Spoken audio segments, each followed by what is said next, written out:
Welcome back to the Ghost Bunny Podcast. I'm your host, Bridget Marquardt, with a brand new episode for you. My guest today is Courtney Meadows, Mark Covey, Rhiannon Kennedy, and Pamela Huff from Appalachian Ghost Tours. Courtney Meadows is co-host of the Mountain State Mysteries podcast. Having a love of true crime, she has recently become interested in the paranormal. Courtney is an auditor and representative with the UFCW Local 400. Mark Covey is the owner of Mountain State Media and Mountain State Mysteries True Crime podcast. Mark has had a love for mysteries and for the paranormal for many years and has been actively investigating haunted sites for the last 10 years. Mark is the creator of all of the promotional videos for AGT, the Appalachian Ghost Tours. I'm very excited to learn about some historical locations that I know very little about and their ghost stories, all within the West Virginia and Appalachian territories. So without further ado, help me welcome my guests. Courtney and Mark, thank you so much for doing the show today. Thanks for having us. Thank you. Yes. Okay. So a couple of things I want to start off with. In the bio, I said that Rhiannon and Pamela were going to be joining us too, but there's like a weather issue. Yeah. Yes. Why does that feel so extra cozy and like spooky too? Right? Sometimes it does get that way. It really does and everything, because the mountains here in West Virginia, it just gives this total silhouette and everything to where it's just stunning in the wintertime, to where you just want to stay home and read books and just, relax. And tell ghost stories. Yes. Yeah, it's something like that whole ambiance and that feeling like, oh, I have to hunker down. There's a winter storm, like gives me that like cozy, I just want to watch scary movies or tell ghost stories vibe versus like it's like 85 degrees here in LA right now. We would take that. Yeah. We just need to swap for the day. Yes. Okay, another thing I wanted to clear up right off the top, because I probably messed it up in your bio 100 times, is that the correct pronunciation of Appalachian. Appalachian. But I, for some reason, say Appalachian. But I looked it up, and they said both ways is okay. Yeah. But it is Appalachian. Yeah. So I feel like if I mess that up a million times, I'm so sorry. I'm trying to correct it in my head, but it's going to take time. It's all good. Okay, great. So I want to start like I do with everybody at the very beginning. I kind of just want to know, like, what was it about the paranormal that brought you in? Did you have an experience when you were younger? Did something happen more recently? Because I know, Courtney, in your bio, you said you recently became interested in the paranormal. So I feel like something more recent may have happened with you. But what about Mark? Well, as a kid, I always heard the story of someone was murdered in my nanny's backyard. And like, it's true and everything. So growing up, you could always hear like a car door slam. No one would be there. Then you could like hear someone walk up on the steps to the porch. And then like it would just disappear. So there's always been little things like that has always made me believe in the paranormal. Wait, so what happened at your grandma's yard? This wife and I guess someone she was friends with decided to kill her husband, who was in a wheelchair, in a pool, and take him to a lake that was nearby. And they didn't think there would be an autopsy. So when they did the autopsy, they saw the chlorine and everything. So they just ended up going to jail and everything. Oh my gosh. And when they bought the house, the pool was still there.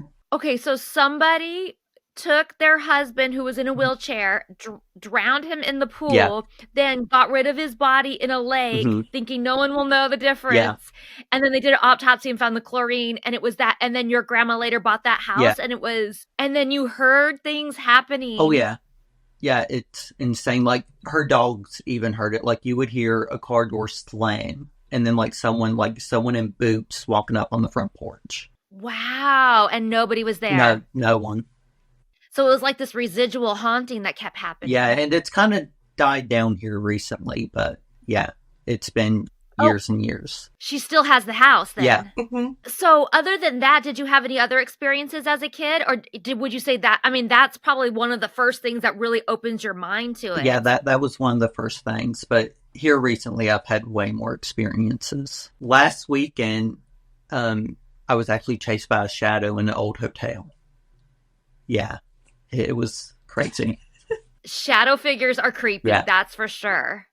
And Courtney, what about you? Because you said in your bio that it's kind of new for you. Yeah, so me and Mark, we also host a podcast called Mountain State Mysteries. And our very first case was about a murder that took place in the 1940s at the Black Knight Country Club. And upon doing research, we found the lady's grave who was murdered. And my very first experience in this was when we got to her grave after we finally found it. It was beginning of November, blue cold outside, and you just got the strongest smell of floral all around. And just the emotions and everything was so strong. I'm not an easy crier, and I was bawling and crying at her grave. Wow, it affected you that strongly. Yeah. Wow, that's fascinating. Okay, so tell me about Mountain State Mysteries. It's a true crime podcast? Yes. Yes, we focus on West Virginia true crime because I actually kind of got her into it because I'm really like a true crime junkie.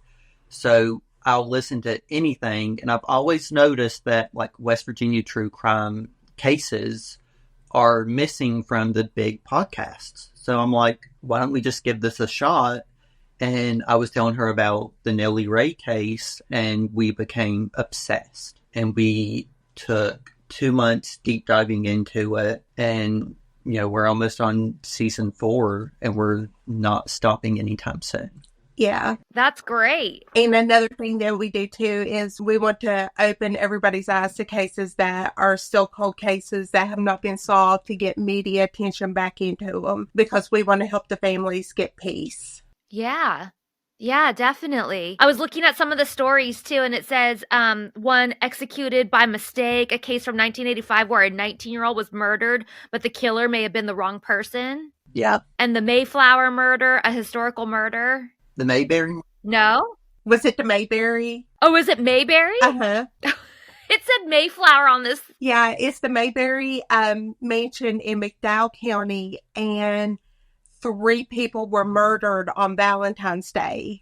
Okay, I have that in here to talk to you guys about. Let's just get right into that one. So the Mayberry Mansion, also known as the Powerhouse Mansion, that's in McDowell County, West Virginia. The mansion was originally erected by James Elwood Jones, a coal industry leader. The date of completion is in the 1890s, and according to records from the National Register of Historic Places, it has an interesting past, including a coal industry philanthropist and the deaths of 3 individuals. In the years after Jones' passing, the property came into the possession of the Dale and Grace Henderson, who purchased it from a sheriff's auction, and the couple lived there with their children, Judy and David. David moved into the residence later in life with his wife, Jeanette, and her mother, Martha E. Barber.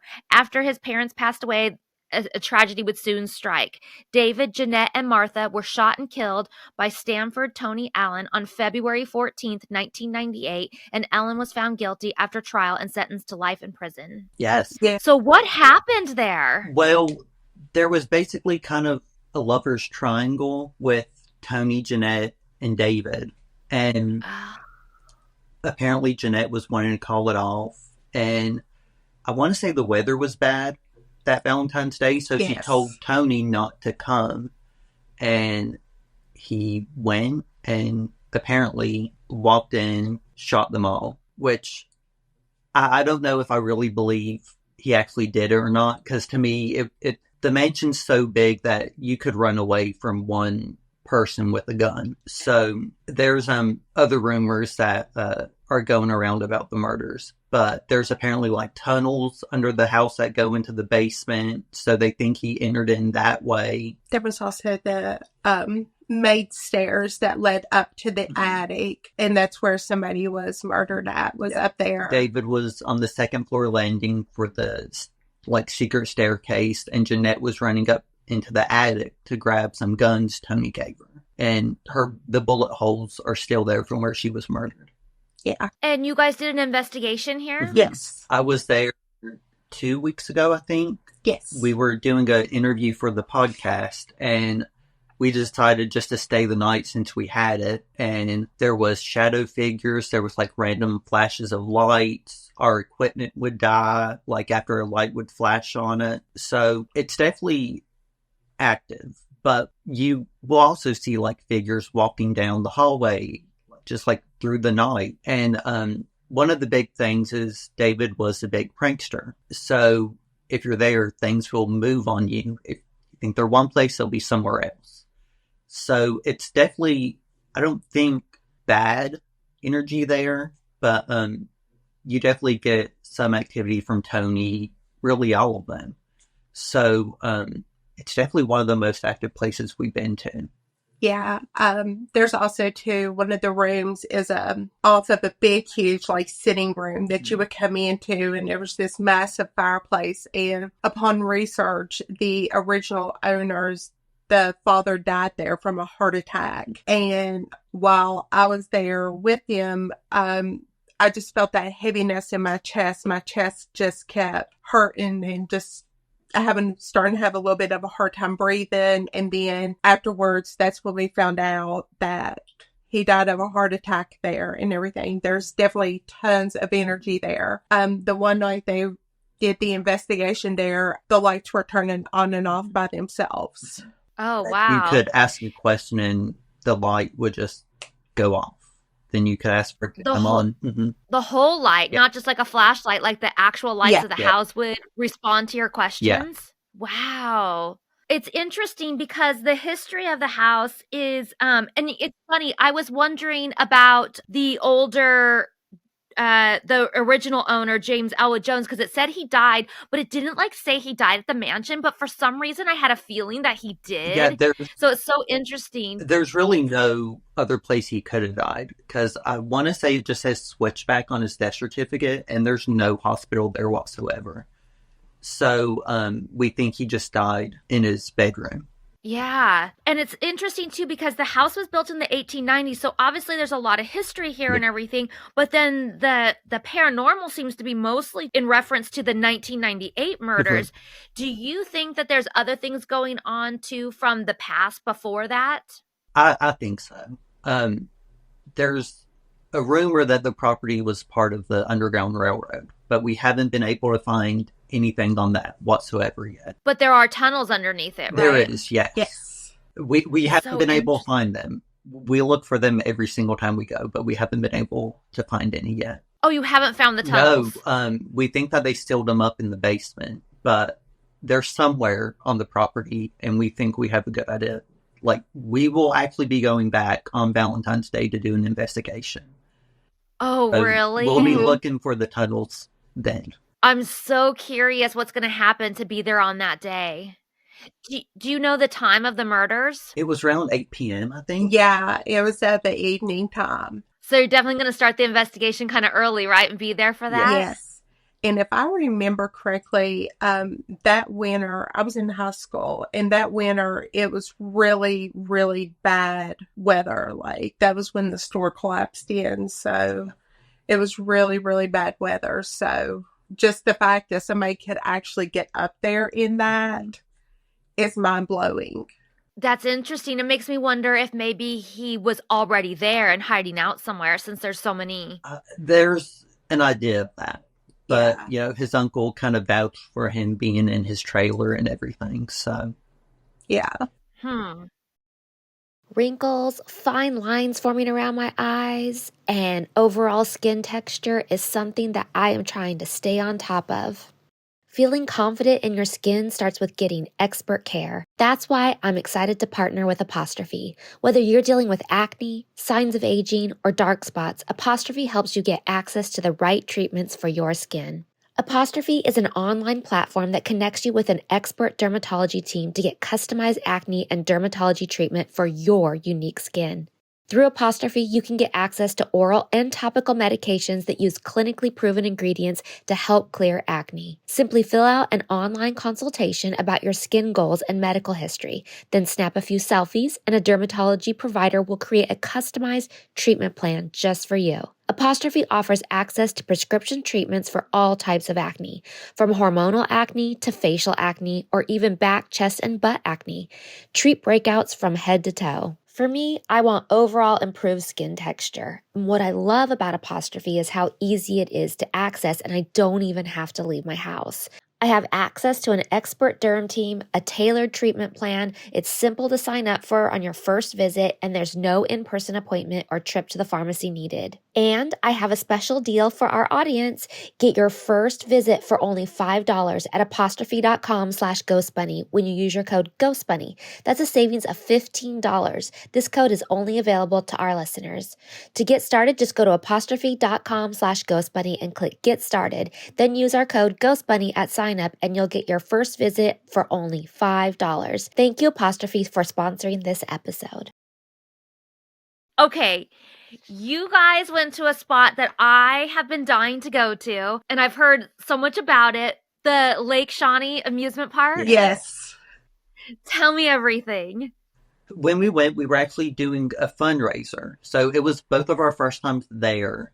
And going to where I want to say the Indian burial ground is. Yes. They have like a little memorial. And we took something as an offering just to, keep us safe. Yeah. It's definitely a heavy feeling there because you get more of a heaviness there than anything else. I've always been just completely fascinated with that place. My sisters, they lived over past that in a little town called Princeton. And I would go with my grandparents over there. And just one day, something happened with the car and we broke down right in front of Lake Shawnee. And just something I was telling them, I was like, there's Ferris wheels. I was like, there's swings. I was like, can we please go over there? And my grandparents immediately just shut it down. You would ask questions. They would not answer it. They didn't want to bring up what actually happened there. And it was just something for us to both that we wanted to get in and be able to just explore and see if we felt anything at all. Yeah. I'm curious. Well, first, let me tell the listeners, and just in case they don't know, I wrote down a little bit of the history of it. It's in Mercer County, West Virginia, and it was like an amusement park. It closed in 1967 after failing a health inspection, and the land was later purchased by a man named Gaylord White, who reopened the park in 1987. However, the park closed again in 1988 due to increased insurance rates. The park is now considered a haunted site and attracts paranormal fans and ghost hunters. Visitors have reported seeing orbs, apparitions, and other ghostly phenomena. Some say the swing on which a young girl died will often twist and turn for no apparent reason, and the park also hosts paranormal events throughout the year, including Dark Carnival in October. And the park's history includes an ancient Native American burial ground, a speakeasy and dance hall, a racetrack, a concession stand, and cabins for overnight stays. And there's 6 people who supposedly died there. Somebody named Emmeline Schrader in 1927, a young girl was struck and killed by a truck while playing on the swing set. And George Wythe in 1930, he was a little boy who drowned in the park's swimming pool. Bartley and Tabitha Clay in 1783. Whoa, I didn't even realize it went back that far. Yeah. 2 of the Clay children were killed by Native Americans while their father was hunting. Oh, so it was before it became an amusement park. Ezekiel Clay, the Clay children's younger brother, was kidnapped by the Native Americans and burned at the stake. Yes. An 11-year-old boy in 1966, a boy drowned after his arm got caught in a drain pipe in the swimming pool. And then also in 1966, it's unnamed, but it says young girl died when a delivery truck backed into her seat on the swing ride. I wonder if that's the same one as the first one, though. I think so. I do too. Yeah, right? I think it must be but it's different years. It's not possible that the same accident happened twice there. I know that the swing set that is there now is a newer one compared to the one that the one girl was killed on. Okay. Yeah, so it has a lot of history. It has a lot of deaths there for something that's supposed to be just like a fun amusement park for kids. And so it has a lot of history, and that's why it attracts so many paranormal investigators. I'm curious. I know you guys said you had a heavy feeling. What else happened while you were there? We did see the swing move. You did? We had a lot of activity around the Ferris wheel, too. Yes. And they had some lights in, I guess, what used to be the ticket booth for the pool. Yes. And there would be something in there that would block out the lights. Because it was just like neon lights, and you would just see something blocking all of the lights out. And it would like move back and forth. And we walked around. We got there early enough to where we were able to walk the grounds ourselves before we started taking groups of people out. And I just randomly took a picture and I was like, oh, it's so pretty over there. And whenever you zoom in, you see a clear photo of a woman's face. It's just clear as day. And oh my gosh, you'll have to share that with me. Can you send that to me? yes, absolutely. Do you guys have video of the swing moving too? It was so dark that night that really it was hard to get any good pictures at nighttime. But you might have recorded something with your I think I phone did. or camera. Yeah. I'm curious, how does it work there? Like they're obviously open to paranormal investigations. Is that something that you have to go for a group tour? Is it something that anybody can just walk up and go into? You have to reserve. You can stay over the night, and I think it can be like 1 to 2 people staying overnight, and you have the entire grounds to yourself. Mm-hmm. Wow. So I think all you have to do is just schedule it with the owner. Yeah. Yeah. So interesting. I've always wanted to go there. Okay, tell me about the Glen Ferris Inn. It is our favorite place. You know what's funny? When I first looked it up, there's a YouTube video calling it the most haunted inn in West Virginia. So besides what happened to me at Nellie's grave, this was actually my first true experience with something that happened. Tell me everything. So our little group, we actually met. Of course, Mark and I, we worked together at one point. But our little group, we used to meet together at another haunted group and did tours that way. And unfortunately, this past fall, the guy who ran it passed away. Oh. So we kind of just took over and we met everybody. But in those groups and stuff, I was always the one who was cutting the jokes. I would keep everybody cracking up, laughing, everything. And this past New Year's Eve, we went. And it's very historic. This was built, I want to say 1700s, one part. Can't remember the exact date when it was built, but presidents have stayed there, everything. And we were downstairs in like the library game room area, and we started getting activity there. And they were hosting a ghost hunt that night. And we went upstairs to the sunroom. Now, where it's so old, there's no elevator. You can hear everybody walking up and down the hallway, stairs, everything. And where our room was, it's called the King Suite. And at the very end of the hall, there is a sunroom. And then there's 2 other rooms, which we later found out were offices. So we're in there. We had the door shut. And we're starting to get a lot of activity in there. Flashlight turning on and off. And you said, if you don't like it, why don't you leave? And you heard the doorknob open and the door flung open by itself. And there was no one there. Nothing. And our friend Christy, she was catty-corner to me. And I said, did you just see what happened? And she goes, did you just see what happened? And I was like, uh-huh. And Mark was like, did I just see what y'all just seen happen? And I was like, and after that, like, we went back to our room and you would see a shadow.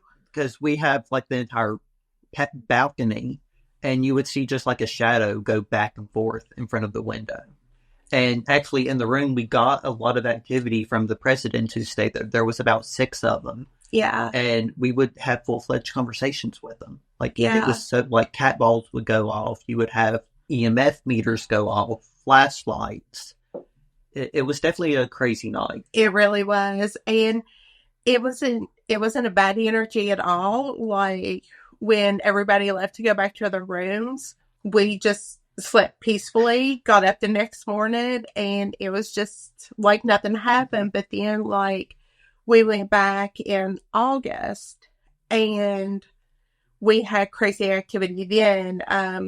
One of the girls got scratched by a ghost. Our door to the King Suite opened back up again. And then it also closed too. And we had balloons because we were celebrating birthdays, and balloons were going out in the hallway by themselves. Like, nobody was moving it. And they were like, quit throwing balloons out. And we're like, we're not throwing them out. We're like, bring them back in and everything. And it was just another full night. The sunroom, The basement. the library again, because in the library you will get activity from kids. So they say you can play a full-on chess game with the kids. Yeah, it's crazy there. Like, it's actually one of our most favorite places that we go to. And they have, on security camera, they have a picture of this huge shadow figure outside of the kitchen. And they actually let us walk into the kitchen, and it was one of the creepiest feelings I have ever felt. Wow. Okay. So this sounds like a very, very active place. Is it? So I wrote, just for the listener's sake, I wrote down some of the history of it. It's Fayette County's historic Glen Ferris Inn, has been operating for over 180 years, located along the Kanawha. Did I say that right? Yeah. Okay, Kanawha River and the Kanawha Falls. The building itself could even be over 200 years old, so I don't think they know exactly when it was built, which is interesting. The inn is a hotspot for paranormal activity, and many visitors try and see if they can get a glimpse of the ghosts that reside there. The most well-known ghost at the inn appears to be a Confederate soldier dubbed the Colonel by the staff. This could be from when the inn served as a refuge for both the Union and Confederate troops during the Civil War. Other stories say that the ghost is actually that of Aaron Stockton, the man who first turned the building into an inn. He was a War of 1812 veteran, and although it was never his title, he sometimes was called Colonel in real life. No matter who the ghost is, he seems to be pretty harmless and polite. And another eerie report at the end is the voice of a young girl and the sounds of children playing when there are no children around. Yes. So, do you think the shadow is the Colonel? No, they aren't sure who it is, because people have, went on Reddit, web sleuths, everything, and said in the threads that you wake up in the Colonel, you see him in his uniform just staring at you at the end of the bed. So I think it's something completely different. Yeah. Okay. And they were also saying that usually when the Colonel is seen, he's only like a half body apparition, like only the upper half, that he doesn't have legs. Yeah. And actually you can hear footsteps throughout the night in the hotel, and usually there's the front desk person and the person who works in the kitchen staying there, and that's it. Yeah. It's so interesting because we've talked about this before.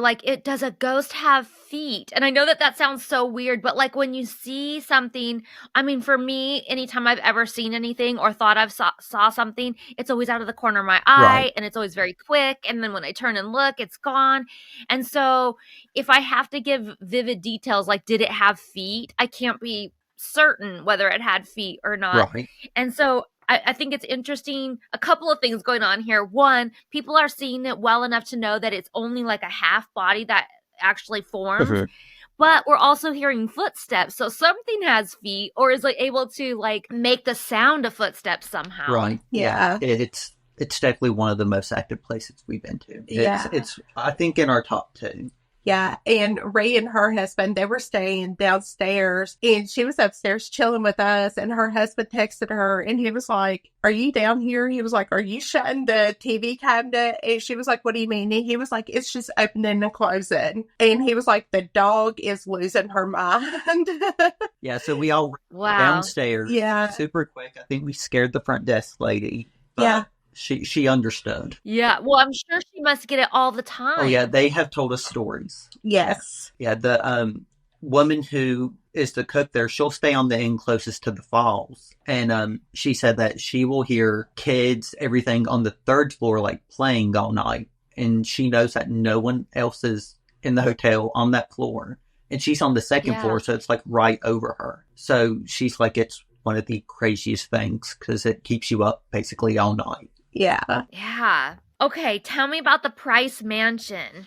Should I do a little bit of history and then you guys can tell me all about your experience there? Sure. Okay. The Price Mansion is a historic home in Scarborough, West Virginia that is known for its alleged paranormal activity. The mansion has a dark and mysterious past with stories of alleged medical practices and 2 murders. And then you guys, the Appalachian Ghost Tours and others have hosted paranormal investigations at the mansion. And it's supposedly haunted by Barney and Beatrice. And Barney likes to do cigarette smoke, and Beatrice likes to ruffle up the bed linens. Yes. Me and Pam, who is another member of Appalachian Ghost Tours, we went there just to get like content to, post and get people interested in it. And we were on the second floor, only two there. The owner was downstairs at his desk doing some work. And we were having full-fledged conversations like EMF, REM pod, everything was going off at the same time. And we were in one room. We aren't sure really what type of room it is. It has like two beds in it, cabinet in the middle of them, but there's like a waiting room when you go inside. So we're wondering if that's where the operations were, because there's like a main staircase. Then in the room that we walk in to enter it, there's like a secret staircase in a way. Oh, okay. Dr. Price lived there. So we've always heard that his wife didn't want like his doctor's office and the house to be, in the same areas. So that's why, you can like kind of shut off one area to the other. But we actually had people travel all the way from Maryland because her friend used to live there, and they always had crazy activity. She's like, we would have sleeping bags just lined up all through the house for the sleepover. And she's like, sometimes they would get tugged. Sometimes they would be like ruffled. And then there's like one room that's different than all of them. It's kind of like a wooden room. I want to say they said it was a library at one point in time. And that is where you get the craziest activity. We will have full-fledged conversations through Estes method. And I mean, it's a heavy feeling in that one room. And I'm not sure, if that was his main room or if something happened in that room. We aren't too sure, but it's one of the craziest rooms in the house. That's so interesting. Well, it sounds like that one room that you were talking about with like the waiting room and an extra staircase and stuff like that maybe was like where he did do some of his practice. Yeah, I often wonder, me and Pam were talking about it, because where it was a coal company hospital, we wondered if like that's where the wives went to give birth. Because it would make some sense, because they have a window and everything. And then, the waiting room, it could be for like a bassinet and all of that. So we weren't too sure. And we dive deep into the research. Like, we will get deed records from the courthouse. And the owners of it, they would like sell it in plots, but then they would buy them back and then sell them again, buy them back. So it was really hard to get any type of research on this place to find out exactly what all happened there and everything. Yeah, the owners before this current owner is actually the first time that the Price family did not own any bit of the land. Oh, interesting. And we had the worst time. We went to their grave as well, and they have like their full lineage on their grave. Like, it's absolutely insane. And all but one family member is like buried around the grave. Like, one of their sons is just off to the side, and we aren't sure. What did he do? We aren't too sure. Yeah, he was a black sheep. Yeah. Do you guys ever smell the cigar smoke? I haven't, but we have had activity from him. So he apparently likes to sit in one chair and one chair only, and we will stick a REM pod in it, and like, you can ask questions and it will just go off. Like, it's absolutely insane. It's possibly some of the best responses I've ever had. That's so cool. Okay, I know this wasn't on your list, but I'm dying to know, have you guys been to Trans-Allegheny? Yes. It's one of my favorite places. Tell me all about it.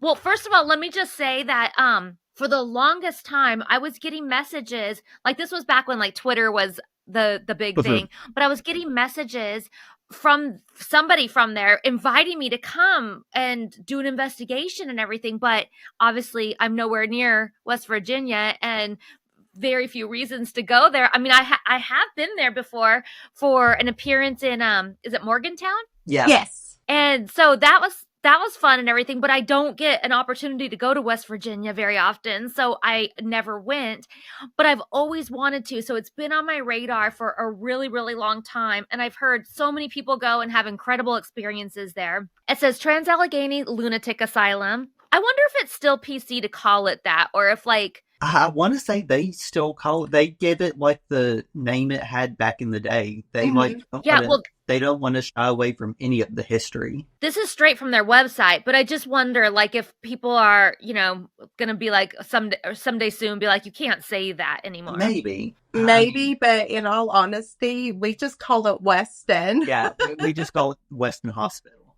Oh, okay. Well, that's easier to say than Trans-Allegheny. Yeah. Yes. But right now, it's Trans-Allegheny Lunatic Asylum located in historic Weston, West Virginia. The National Historic Landmark served as a sanctuary for the mentally ill in the mid-1800s. This 160-year-old asylum holds fascinating stories. It includes Civil War raids and a gold robbery. There are also stories about the curative effects of architecture, which I thought was interesting, and the efforts of determined individuals help to better the lives of the mentally ill.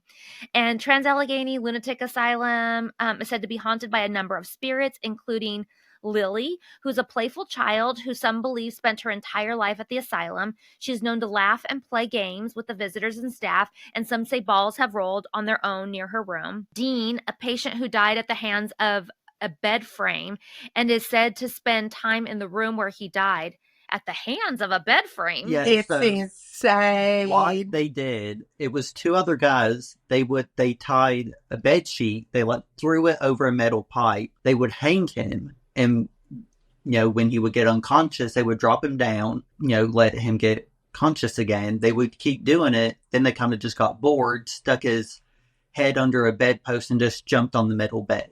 Yeah, and the bedpost went through his eye.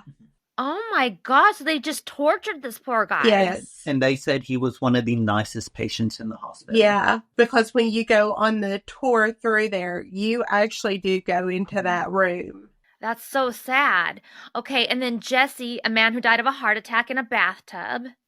Civil War soldiers, and a murdered patient. Some say that a patient was brutally murdered by his roommates. I wonder if that's the same one. I think it Possibly, is. And then it says other reported paranormal activity at the asylum include unexplained voices and sounds, apparitions, doors slamming, screaming, and lights or orbs appearing. So tell me, though, about your guys' experience. I think I've been there the most out of the two of us. Yeah. It's, my first time there, we did, I want to say the 2-hour day tour. So you got history and paranormal. Then we went over to the tuberculosis building, and we did the haunted house. So it's on all 3 floors.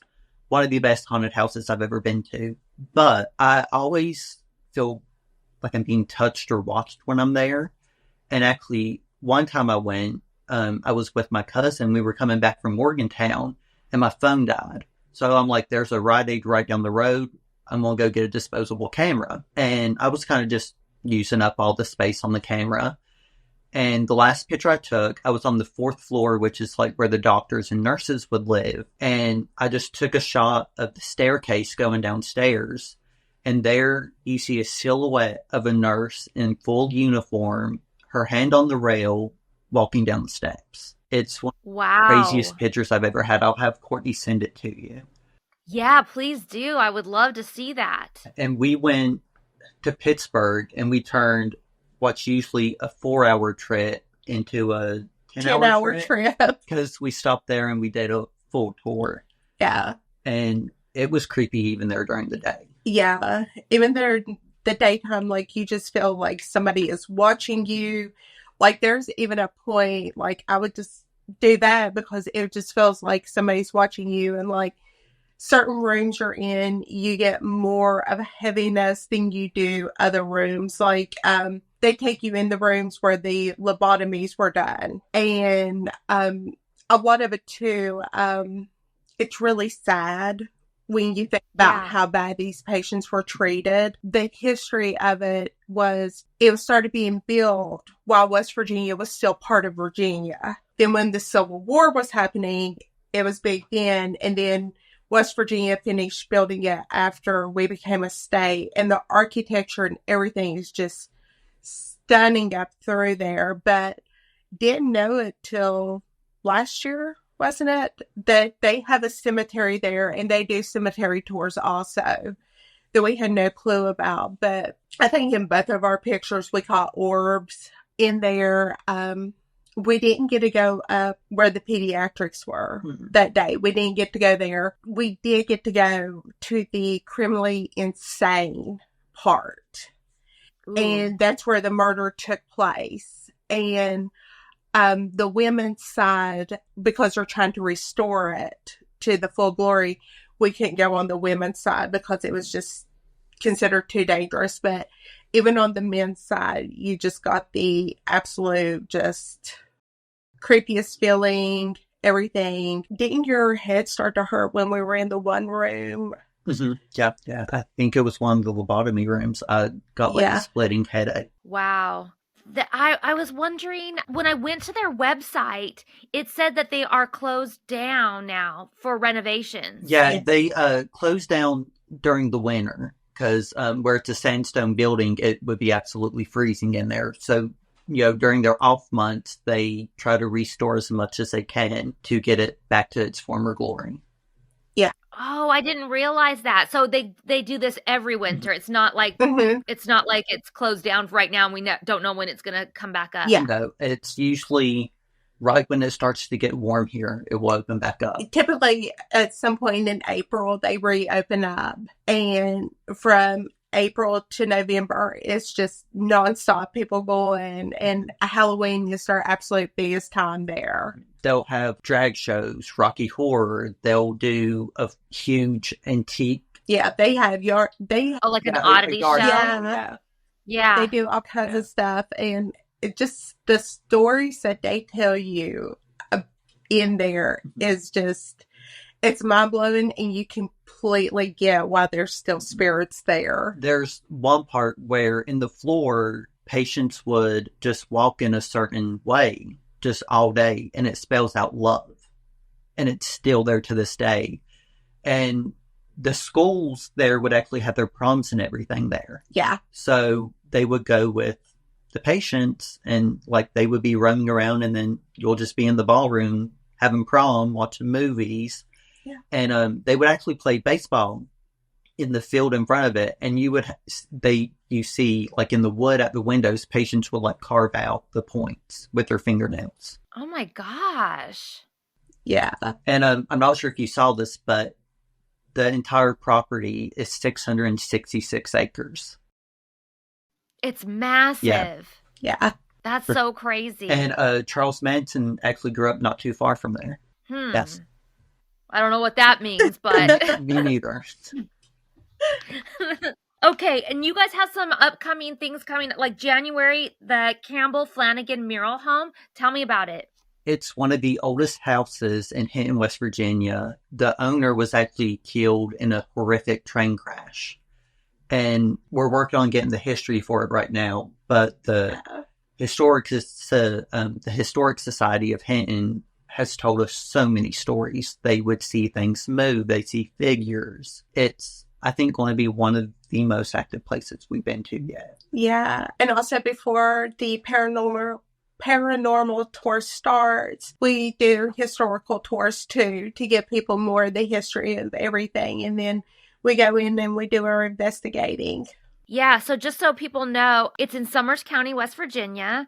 It's Hinton's oldest standing residential structure. The house was built circa 1875 by Mr. Edgar Campbell and his wife Elizabeth. The Campbells operated a general store on the first level, and it was one of the first merchants in Hinton. And I guess they call it the basement, but I looked at the photos, and it actually looks like it's just like the first floor, but the house is above it. And little has changed in the home since it was constructed over a century ago. The entrance of the general store remains essentially the same today as it did in 1875, which is fascinating. Yeah. Like, I would love to go and see that.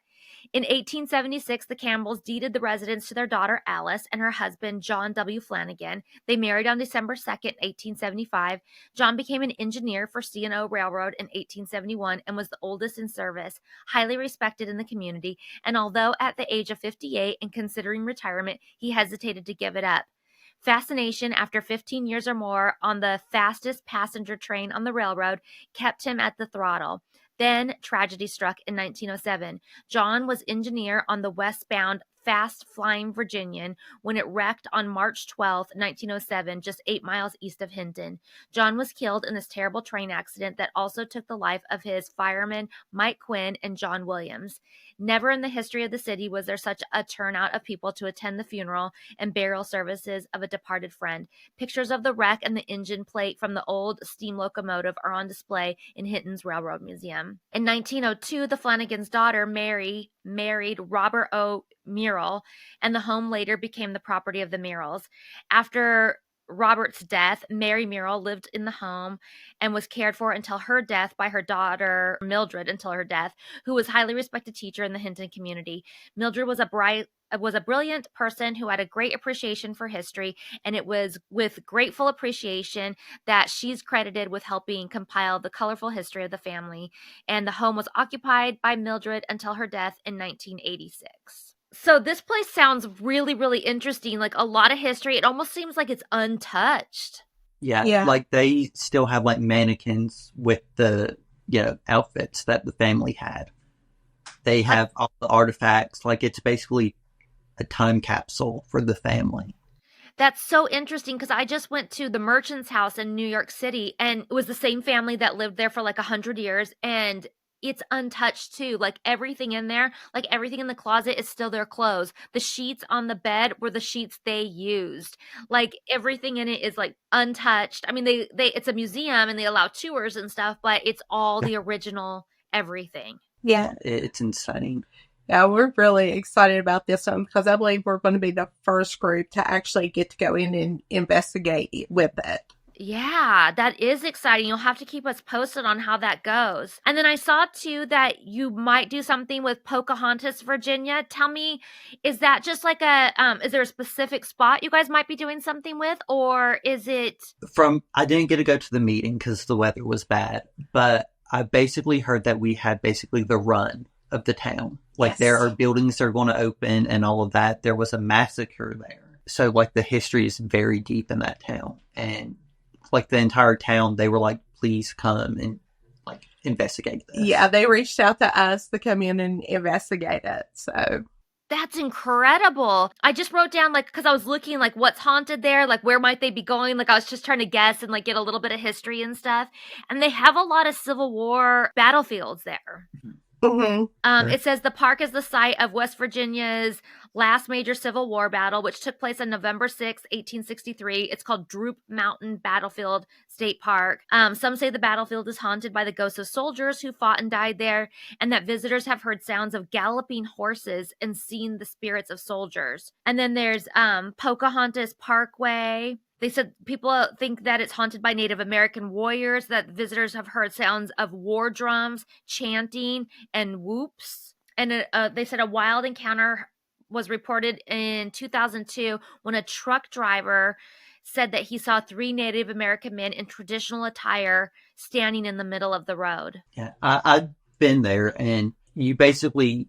they have like this tower you can walk up, and like the entire park is such a heavy feeling. Like it's the second you enter there, it's just, you can feel the history of what all happened there. And not too far from there, I want to say it was back in the 80s, there was actually 2 murders. They had the rainbow gathering there, and 2 of the women were actually murdered before they ever got to make it there. It's called the Rainbow Murders. And the guy who killed him was like exonerated and all of this because he claims he didn't do it, but there's like stuff leading up to him. So the history in that small area is just so deep, it's insane. Yeah, and then they said there's some ancient legends like in the forests around there too. I'm not sure if I've heard that. No, we are very excited for this one. Yeah, and then another thing they said is there's tales of panthers, and it says many people in Pocahontas County say they've seen panthers, even though the Department of Natural Resources claims the mountain lions have been extinct in West Virginia for over 100 years. Yeah, I mean, to this day, people will post on like Facebook and everywhere that they see them like on hunting cameras, or just like if they're hunting, they'll see them just walk by. That's crazy. I mean, we have those here, but it's crazy that they are sighted in a place that supposedly they're extinct. I'm so curious what's going on there. What about, you guys didn't have this on your list, but I have to ask you about it. What about Moundsville? I've been there, and it was one of the creepiest places I've ever been to. Actually, the neighbor who killed the guy in my nanny's backyard, he was sent there, and my mom kind of just brought him up on the tour, and the woman was like, we have a lot of stories about him. But you go in the room where the raid happened, where the prisoners basically took over. Mm-hmm. And we were in one part where the cells were, and you just heard a cell slam. And it was on the opposite side of where we were, and there was no one else doing a tour. We were, I think, the first tour that morning. And it was it literally sent chills down your spine. It was so creepy. You know what's so interesting too? I look up all these places, and of course the mansions are beautiful. They're mansions and stuff, but the prisons and even Trans-Allegheny and stuff, they are so beautiful. Their architecture. Yeah. Yes. Yeah. It's so fascinating. Even Mansfield Reformatory in Ohio, that one's really beautiful too. The architecture that they put into these are so amazing. Yeah. Yeah. I was looking at Moundsville, and it says it's a Gothic style prison that operated from 1866 to 1895. But when you look at the picture, it's just oh my God, it's gorgeous. Yeah, and it's so weird because you're basically just driving through the town, and you really can't see it because of all the houses, and it's boom, you're in front of the prison, and the entire town is just built around the prison. Yeah. Even Eastern State Penitentiary in Philadelphia and stuff, that's just right in the middle of the city, and all of a sudden there's this fortress with a wall around it, and it's so crazy, but it's amazing. Well, I feel like I need a trip to West Virginia now, and I need to come and check out all these places with you guys. Hey, we'll be your tour guides. We will. Yes. Okay, I have a few roundup questions for you guys. Okay.